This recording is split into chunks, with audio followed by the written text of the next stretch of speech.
So the suspect caught in ongoing University of Idaho case. So this was Before we get into this video, I just want to say that this video was filmed a couple of days ago, and I have been feverishly editing this video to get it up. And while I was almost done editing, there was breaking news. If you guys have been intently following this case, the police have finally made an arrest in connection with the University of Idaho murders. 28-year-old Brian Koberger has been arrested. If this is confusing to you, just listen to the whole video, and then at the end, I'm going to give you the update, the latest update that we have, that is.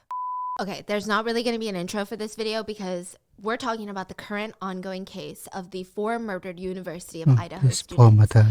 This case has been terrifying for, I think, everyone to read and listen to as it develops, because it is just a senseless, terrifying murder that doesn't make sense in a safe college town, in a single house where 6 college students were sound asleep one night, and by the next morning 4 of them were dead. 4 of them were murdered, and the police have yet to catch the killer, or the killers. I mean, this case has been everywhere recently. A TikToker is being sued for defamation by one of the professors at the college, who she accused of being the killer. You're like, how did she know? Well, she read a tarot card, apparently, that told her the professor was the killer. A tarot card? What? Yeah. In the world is going on? I mean, this case, like, as I'm researching, I just don't even understand any of it. If you guys have any real tips, real witness statements, please reach out to fbi.gov/Moscow, Idaho, or contact the tip line at tipline@ci.moscow.id.us, or call 208-883-7180. I'm going to leave all of that in the description,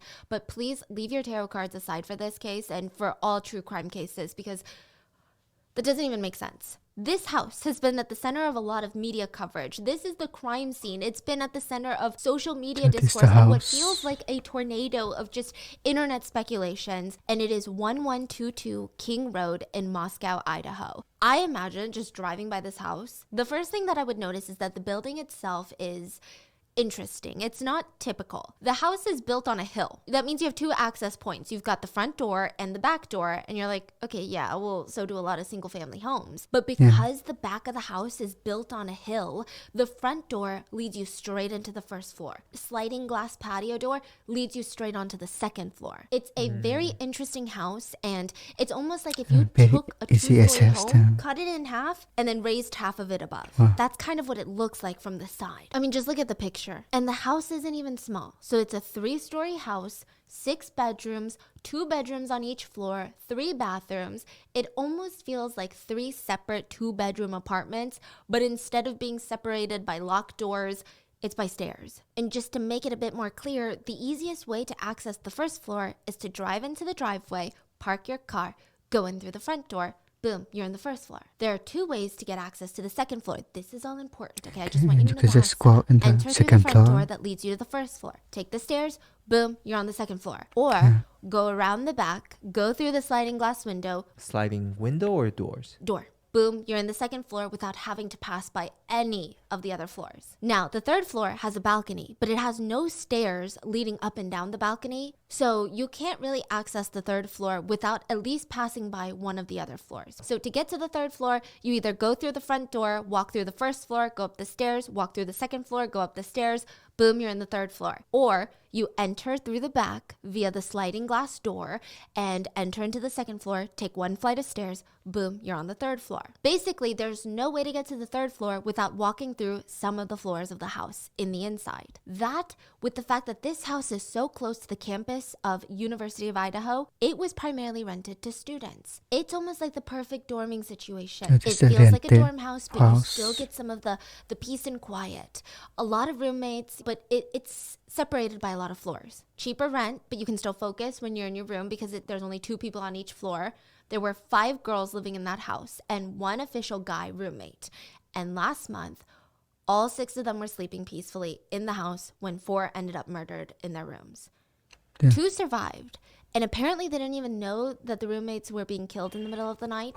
So I guess the next important question is, who are the roommates? So we're going to break it down by who lived on which floor. Let's start from the top and work our way down. There's 3 floors. We're going to start at the 3rd floor, the top floor. There was Kaylee and Maddie. These two college students had actually moved in together. They knew each other way before getting into college. Kaylee Jade Goncalves was born in California. She was a middle child in a really big family. And every middle child is like, okay, I know how that feels like. The older ones think they're too cool for you. The younger ones think that you're way too old for them. But Kaylee had no problem fitting in. Like, she just had a way of making her mark in the world. That's how everybody describes her. In fact, she was born with a straight up small scar on her forehead. No doctor, no nurse had any idea how she got that scar. And because of this mystery, because of this little mystery scar, her whole life, her whole family had been making jokes, and they would say, you know, Kaylee, that's where your devil horns try to come out. And I think it was a cute joke, mainly because it couldn't have been further from the truth. Does that make sense? Like, everyone knew Kaylee was this sweet, responsible, easygoing child, so they could make these kinds of jokes and nobody would get butthurt. So Kaylee grew up not causing much trouble, and in middle school, she had moved to Idaho at this point. She becomes attached at the hip with this girl that she meets in school, Maddie Mogan. I mean, you would probably need a saw to separate the two of them. Madison May Mogan was born in Eugene, Oregon. So it's kind of interesting that both families weren't originally from Idaho, but they all moved when Kaylee and Maddie were toddlers. And I don't know what it was, but these two girls, once they found each other, inseparable. I haven't heard of friendship this strong in a really long time. They were like best friends, soulmates. As soon as they met, both families felt like they unwillingly adopted another daughter into their family. So Maddie and Kaylee, they would go on these family vacations together. They're constantly spending the nights at each other's place. There's like no secrets between them. It's said that if Kaylee got drunk and she started drunk texting or drunk calling her boyfriend, Maddie would be like, you know what? I'm gonna call him too. So if that's not sisterhood, I don't know what is. These are the stories that have been told, and you know, they all got along with each other's families until it's time to go to high school. They insisted that they needed to go to the same high school. It's like a charter school, a gifted school.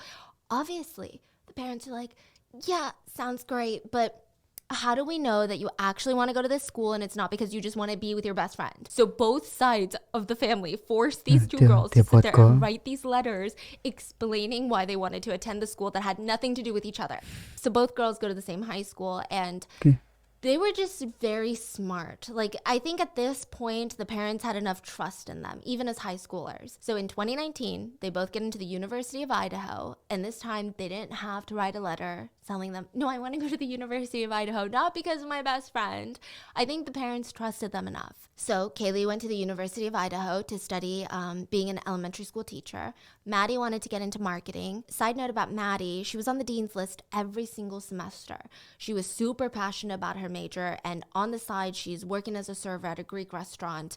And she went into marketing for the Greek restaurant at one point. She was doing a lot. Like, she was very passionate about her future. There was just a lot in her future for her. Same with Kaylee. College was interesting because they both maintained a super strong friendship, but they also tried to do their own thing. So they ended up living in the same house. They both rented a room on the third floor of the King Road house. So they lived together, but they joined completely separate sororities. They had different majors. They had different friends from those majors, from those sororities.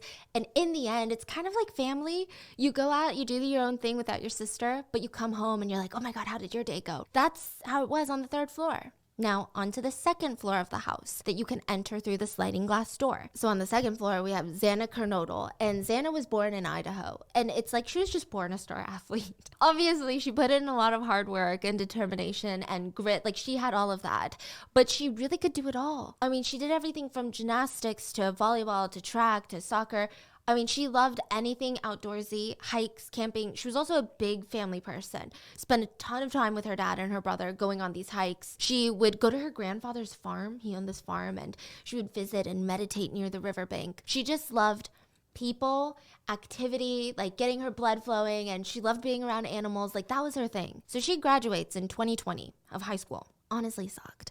I mean, this is like the worst time to graduate. You don't even get a proper graduation ceremony because we all know what happened in 2020.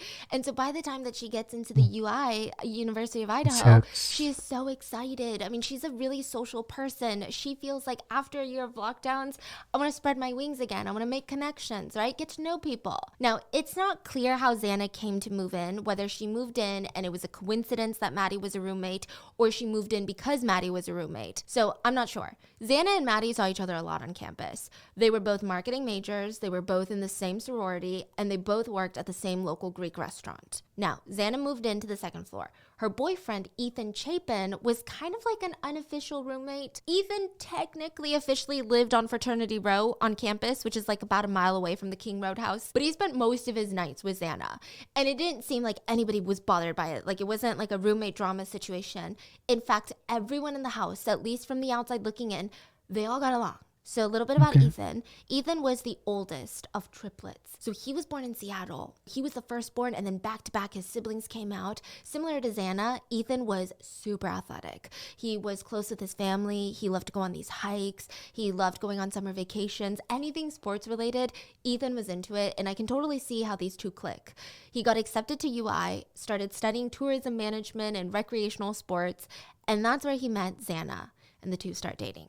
So those are the second floor residents. And on the first floor, you can easily find their names and pictures online, but there's two female roommates. I'm just going to call them the two other roommates. So they were not murdered that night, and they've been on the receiving end of a lot of speculation and whispers. On the first floor, there was the two roommates, so 5 official roommates, and Ethan, the unofficial roommate. And by all accounts, they got along really well, at least from what we can see. This is actually the last photo that Kaylee posted on Instagram hours before the murder. Kaylee posted this of all the roommates in the house, and it read, "One lucky girl to be surrounded by these people every day, heart emoji." So now that we know the roommates, there's something you need to know about the University of Idaho for this to kind of make sense. I'm just trying to give you context of this senseless murder, which it's never going to make sense because it's a senseless murder, but just more context. The University of Idaho is in Moscow, Idaho, and the population in this small town is probably like 25,000 residents. And the best way to describe it is like it's pure college town. About 40% of the population are college kids. The older residents, they all probably graduated from UI. They either work for UI or they have businesses now catering to the college town. It's such a close-knit family.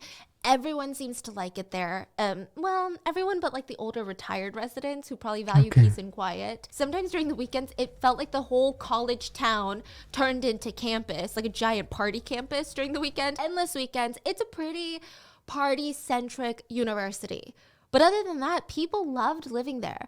There were job opportunities, super low violent crime rates. Moscow, Idaho actually has 80% less than the national average of crime. Before last month, there hadn't been a murder in Moscow, Idaho since 2015. I mean, it's genuinely the type of town where I feel like people really wouldn't bat an eye to leaving a door unlocked, to not be constantly looking over their shoulder in dark parking lots. Except like this usually one. when I say that, I'm like, it's a small town where nobody locked their doors.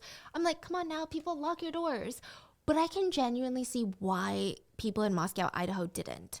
An example was on September 1st, the cops actually were called to the King Road house, the crime scene. So a couple months before the murders. Locals were complaining about a wild party that was going on inside the house. The police drove up. They could hear the music blasting through the house. They knock on the front door. Nobody answers. Okay, maybe they can't hear it through the music. They wait 10 minutes till finally a couple of random dudes just open the door and they're like, "Oh, sorry, we'll turn down the music, but we don't even live here. Maddie and Kaylee live here and they're not home." So one of the guys pulled out his phone, dialed Maddie's number, gave it to the police officer, who basically told the girls, "Yeah, come home, break up the party. We got a noise complaint." "We're only here for a noise complaint. Come to the damn door." This is one of the owners of this here. Hi, this is Officer Wilson, Moscow Police Department. We received a noise complaint of loud music, partying. So I think to those who've never been to like an American college or like never were part of the college party life, like me, it sounds bizarre, but a lot of times you'll find that students are comfortable leaving their homes to their friends and potentially even friends of friends that are complete strangers to them because, they'll go out. It's more of like a dorm vibe. Like this house, yes, it's a single family house, but think of it more of like a dorm. So people are constantly in and out. Yeah. So a lot of the times the doors would be unlocked because people are constantly in and out. A lot of UI students said they never personally locked any doors or windows. Like it's a safe town, and if you have roommates, you've got a lot of friends of roommates that are in and out, and it's just more convenient. Think about it. You're coming home drunk. You really want to like sit there and stumble through the front door? You could just leave it unlocked for everyone. The town had literally no reason to scare anybody into locking their doors. It was that safe. Everyone is somehow connected to everyone. We don't even know if the doors were ever unlocked at the King Road house. It's just speculation, but I'm just giving you context so nobody feels the need to be like, why didn't they just lock their doors? Now, let's talk about November 12th, 2022, the night of the murders. The night that would change just like the entire town, the students. November I mean, 12th. people were flocking home from Moscow, Idaho after this night. This night literally changed everything. But it didn't start that way. It didn't start like a special night. It was a very normal night. Kaylee and Maddie decided that they were going to go to a local club called the Corner Club. Zaina and Ethan, they went out together. The bottom first floor roommates, they went out separately. So they're all doing their own thing. Basically, around 1 a.m., the first floor roommates come back home. They're the first ones back. 45 minutes later, the second floor roommates, Zaina and Ethan, the couple, they come back home. Meanwhile, Kaylee and Maddie are about to make their way home, but they're like, wait, let's stop for some food real quick. So they left the club around 1:30 a.m., went to a local food truck to grab some pasta. The truck is called Grub Truckers, and they have CCTV that has been released that caught the two girls ordering their food. This CCTV has probably been rewatched, and dissected a million times by law enforcement and social media sleuths, just everyone, really. So here's what's normal about the footage. The girls seem relaxed. They don't seem tense or scared of anything or anyone. They don't seem intoxicated or incoherent. They're just ordering carbonara pasta. They're taking pictures of the food, nothing out of the ordinary. Here's what's not so normal. There's a guy in the crowd that looks like he's watching them. And he has a baseball cap and a hood pulled over it. And we're going to call him Mystery Guy. So Mystery Guy doesn't interact directly with the girls in the video. But if you watch the start of the video, it does appear like he walks up with them. Like not with them, like he's not side by side, but kind of almost as if you had Just someone loitering around. walking slowly in a group. But what's weird is that he lingers back once they get to the food truck. And the girls never acknowledge his existence. While they're He's casually putting on a hoodie. their food, they never turn around and go, hey, do you want something? Does it seem like they know someone's following them? No, it's like just a random dude, you know? It's not like they don't care for his existence. I'm not saying that they were weird or rude in any way, but just imagine you're minding your own business and this guy has nothing to do with you. That's kind of how I see the girls being. So Mystery Guy, the one in the cap and the hood, starts up a random conversation with a random guy in the little crowd. So because there's like a crowd of college kids like trying to order their stuff and eating. And we're going to call him Jim, the crowd guy. So he's chatting up with Jim, implying that he's with the girls. Jim later told the police, like, he told me he was with the girls. Even though the girls had never done anything to indicate or even acknowledge his presence. Now, Jim, the crowd guy, notices the two girls had now grabbed their food and they were entering into an Uber or like a cab. And he points to the mystery guy like, oh, hey, your friends are leaving. And he just reportedly says, what the fuck, and walks away.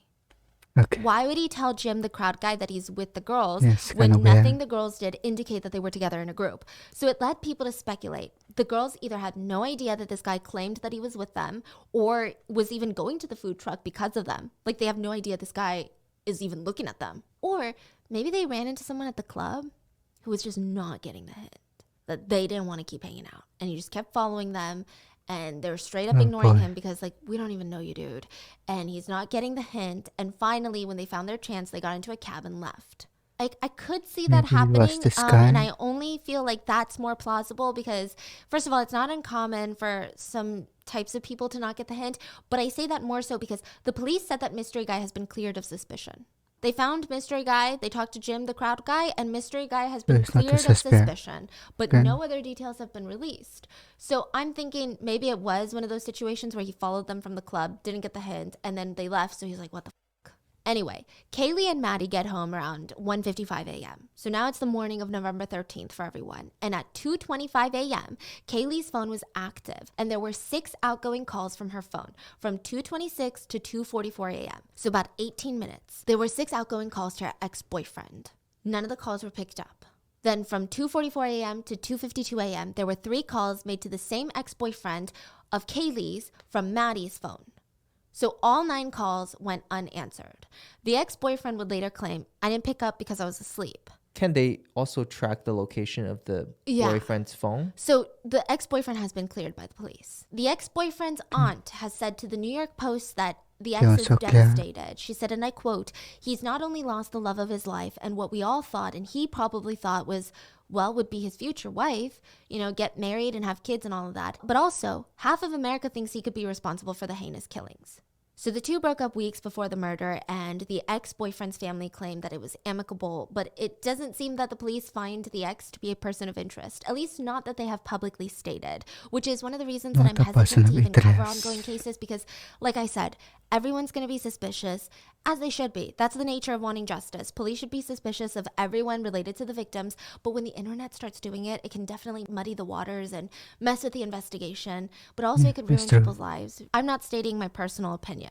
I just am compiling what I found online for you. So just to make it extra clear, the police, as of right now, have cleared the two first-floor roommates, the ex-boyfriend, and the mystery man at the food truck, and the driver who took the girls home. They have been ruled out of the investigation as of right now. The following morning, on Sunday morning, on November 13th, a 911 call was placed from inside the King Road residence. So this call has not been made public, so we don't know exactly what transpired, but the call was either from one of the two first-floor roommates, their surviving roommates. They called the police, and the authorities have not confirmed anything, but we do know that the call was placed in relation to someone losing consciousness. So whether that meant that one of the roommates found the victims and thought they were unconscious and called the police, or maybe one roommate found the victims, passed out from shock, and the other roommate found them passed out. Heavily speculated. So the police rushed to the scene. They find Zaina and Ethan first in Zaina's room on the second floor. They find Kaylee and Maddie in the same room. So sometimes they would sleep in the same room, you know, when they were drunk. And they were found on the third floor in one of the bedrooms. Do we know like the state that they were found in? We have a vague idea, but not because the police released it. It's speculated online that it was a very gruesome they scene, saw the and the picture. murder weapon has now been indirectly confirmed to be a knife. The time of death was confirmed by the police to be 3 to 5 a.m. Some of the victims have defensive marks on their bodies. Not all, but some. The authorities would not specify which victims had defensive wounds. There were allegedly no signs of sexual violence on any of the victims. And at first, the police did not confirm the method of murder or the murder Interesting. weapon. No sign of But we sexual now know it's a violence. knife because police started asking local businesses to come forward if they had any information of anyone in the area that had recently purchased a fixed blade knife. So a fixed blade knife means it doesn't fold in. So like typically people will buy like pocket knives that fold in, or even just like pretty good hunting knives, they fold in. A fixed blade knife is usually stronger because it doesn't fold in, but it's more inconvenient. You got to get a cover for it. You know, most people are not carrying it around on a daily basis. Okay.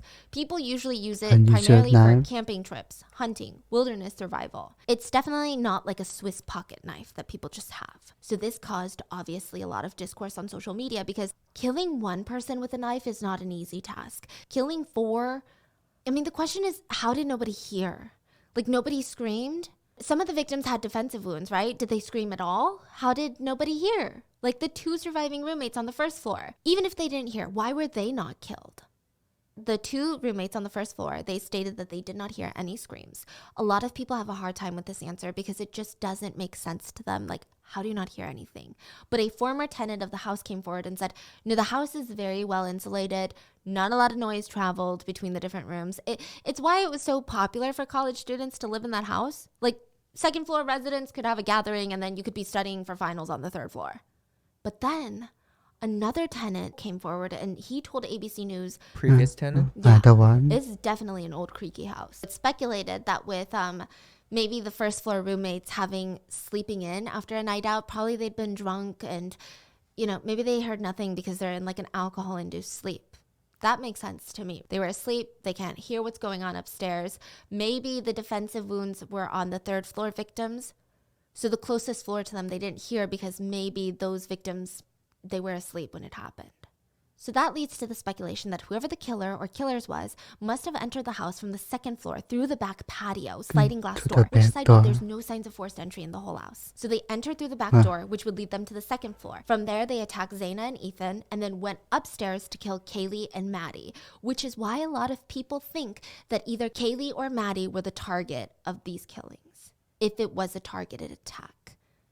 Because the fact that they cleared the second floor and then kept going to one of the floors. Now, if it had been pure bloodlust, like a serial killer who's going through a rampage, wouldn't they clear the whole house? Why spare two on Yeah. the first floor? That's kind of So that's the theory suspicious. right now. But here's the thing. The first floor residents weren't the Maybe- only potential I witnesses who don't know. reportedly hadn't seen or heard anything. Between 3:10 a.m. and 3:30 a.m., the whole neighborhood was pretty busy. This is a college neighborhood. 3 a.m. on a Saturday night, I mean, there was a lot of activity. It wasn't just quiet. didn't hear Even anything just a then. few hundred yards away from King Road, there was this field, and the police were recording an interview with a bunch of young college Poor students people who had too. beers in their hands. And in the background, mean- you can see other college students just going about their night. Is there a reason why you didn't stop back there? Yeah. Well, we saw him talking to him, Right. so we didn't know. Okay, well, I yelled at you guys and then turned around because he walked up on him. I yelled at you guys, you didn't stop. No, I did not hear you. All right, Yeah. well, let's walk back over here, okay? So it's not a quiet area. Didn't hear It's her. not eerily silent where everybody is fast asleep and nobody can see you being sketchy and sneaking into someone's house. And yet it seems, on record, at least what we know of right now, nobody witnessed or heard anything. Nobody reported any screams. Nobody saw a bloody killer fleeing the murder scene, which, mind you, there is a rumor kind that a of neighbor said they saw the suspicious. first floor door open during the time of the murders. From all accounts that I could find, this was not verified. But that led to a lot of internet people being like, wait a minute, if the killer went through the front door, that means they went through the first floor, which means why were the residents on the first floor spared? But again, I do think the killer was probably soaked in blood. Because killing someone with a knife is not quick and it's not going to be clean. The chief medical examiner of this case, named Kathy, she's been surprisingly vocal on this case, which a lot of experts have been giving her heat for, like slamming her. They think that she should stay tight-lipped like law enforcement. Some have even accused her of trying to get her 2 seconds of fame. Well, there was a lot of blood. It's a very sad scene with 4 murdered college students. blood, I blood. believe that the press release was that they were from a sharp object. She said, and I quote, "It was a pretty traumatic scene to find 4 dead college students in a Isn't residence. it It has to be ribbon someone that's anything? pretty angry in order to stab 4 people to death." We can assume that the killer probably had a lot of blood on their hands, literally. Which brings us to this viral photo. This is a photo of the outside wall of Xana's bedroom. Law enforcement and authorities have not confirmed if this substance is blood, but it looks like blood leaking on the exterior of the house. Yeah. The picture is very unsettling. If it is blood, I mean, I can't even imagine the sheer quantity of blood that was inside the room for it to leak out like that. We don't know what the substance is. We don't know if it was there prior to the murders, but it's been a huge part of the online discourse, so I I'm don't including think it. so. So the most popular theory right now as to who the killer is that a lot of people speculate that Kaylee had a stalker. There's a few reasons. People think that this was The a targeted stalker. attack against Kaylee. Again, this is pure speculation. But Kaylee had mentioned to a few friends that she thought someone was stalking or following her the weeks before the murder. Kaylee's father has also boy. spoken with the press, and he said that Kaylee's body had substantially more injuries than the other victims. I've been told that there were differences in the way the victims were killed. Some were more severe than the other. I'll cut to the chase. Their means of death don't match. Their points of damage don't match. I'm just gonna say it. So this threw the internet into a frenzy. And a month before the murders, a few witnesses reported seeing Kaylee being followed into a local business by 2 men, and they followed her out. Now, the police found those 2 men, interviewed them, and ruled them out as potential suspects. But that doesn't mean that she didn't have a stalker or that someone wasn't out there to get her. Now, if it was Kaylee's stalker maybe or they even someone didn't- targeting they just didn't see Maddie or them. one of them, I think the murder scene in the situation Maybe makes she didn't sense. see Going him. through the second floor, then going up and then leaving. That's still just a speculation. The Moscow police originally issued a statement addressing community concerns. And they said, based on information from the preliminary investigation, investigators believe that this was an isolated, targeted attack and there is no imminent threat to the community at large. Basically, the next day they said, we cannot say there's no threat to the community. As we have stated, please stay vigilant, report any suspicious activity, and be aware of your surroundings at all times. Students stopped going to class. They're going back home. They're terrified. There's no answers. Kaylee's parents gave a public statement. Kaylee's father's speech was like devastating. He said the girls were absolutely beautiful. They'd been friends since 6th grade and everything, every day they just did it together. You know, they would do homework together. They came to each other's houses together. They shared everything. They went to high school together. They started looking at colleges together and then they got into college together. They eventually got the same apartment together. And in the end, they died together in the same room and in the That's same super bed. sad. And it's a shame and it hurts. Kaylee's dad said his only source of comfort was the fact that Kaylee and Maddie spent their last moments together. These girls were absolutely beautiful. They had been friends since 6th grade. And every day they did homework together. They came to our house together. They shared everything. So then they went to high schools together. Then they started looking at colleges. They came here together. They eventually get into the same apartment together. And in the end, they died together. It's a shame and it hurts. But the beauty of the two always being together is something that it comforts us. It lets us know that they were with their best friends in the whole world. Maddie has such a bright future, as all these kids did. The world is a darker place without them, but the light of their love and memories will always guide us all. Xana was such a light in my life and so many others. She was the person I could relate to the most, and she knew and understood me more than anyone. Losing her is the hardest thing I've ever had to go through, and it has left me heartbroken. She would always tell me she wouldn't know what to do without me, and now I have to live this life without her. I love her so much, and I wish I would have spent more time with her and had the chance to continue spending time with her. And then I heard that she found Ethan and fell in love.